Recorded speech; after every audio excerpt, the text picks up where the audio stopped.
Imagine for a moment that somewhere in the middle of Texas there was a large foreign military base, say Chinese or Russian. Imagine that thousands of armed foreign troops were constantly patrolling American streets in military vehicles.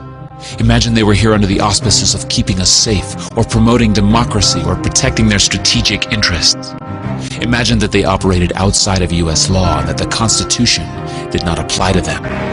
Imagine that every now and then they made mistakes or acted on bad information and accidentally killed or terrorized innocent Americans, including women and children, most of the time with little or no repercussions or consequences.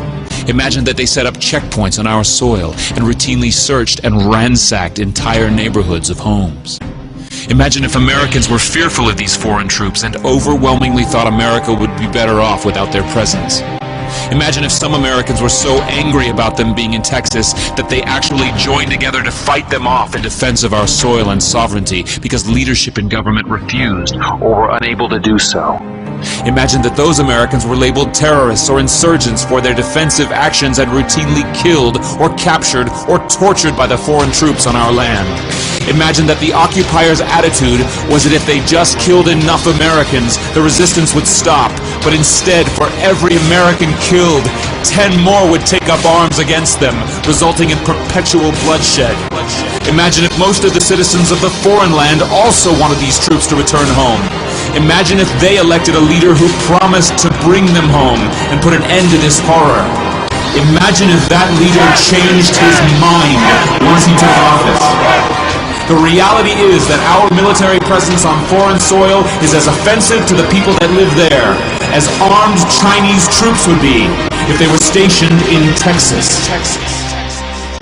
Shutting down military bases and ceasing to deal with other nations with threats and violence is not isolationism. It is the opposite. Opening ourselves up to friendship, honest trade, and diplomacy is the foreign policy of peace and prosperity. It is the only foreign policy that will not bankrupt us in the short order, as our current actions most definitely will. I share the disappointment of the American people in the foreign policy rhetoric coming from the administration. The sad thing is, our foreign policy will change eventually, as Rome's did, when all budgetary and monetary tricks to fund it are exhausted.